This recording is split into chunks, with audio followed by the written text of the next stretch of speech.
I'm standing in Chesterfield in Derbyshire. Chesterfield is right on the edge of the Peak District and is a place where many people come to stay if they want to go and visit Chatsworth House or indeed to walk around in the Peak District itself. Immediately behind me is Chesterfield's most famous building. There are a number of others, the shops, there's a few half-timbered buildings. On the edge of town there's the Revolution House where plotters met to plan the glorious revolution of 1688 when Catholic James II was thrown out in favour of Protestant William of Orange. And this is Revolution House. It's about 3 miles outside Chesterfield, and it was originally a pub by the name of the Cock and Pinot. I've no idea what a pinot is. And instead of standing surrounded by houses as it does today, it was then a very lonely inn on the Witton Moor. It was thus the ideal place for the conspirators to meet.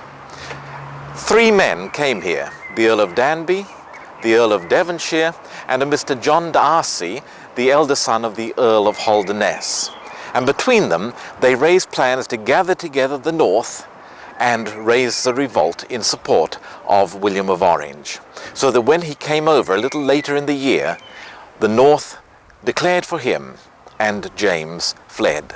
The room where they met, unfortunately, is no longer here.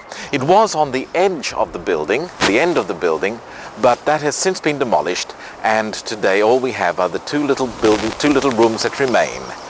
The building is open to the public, but only in the summer from Easter to September.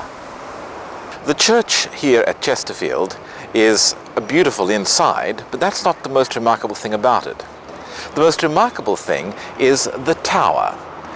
Now, the tower is a medieval tower, and like many towers and spires in this part of the country, it was built of wood.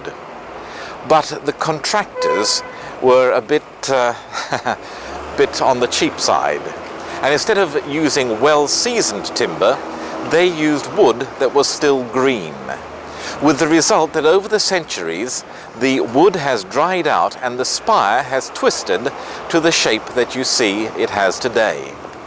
Surprisingly, the tower is not unstable. Although it looks to be leaning dangerously, it is in fact perfectly stable and looks set to continue for the next couple of 100, maybe even 1,000 years.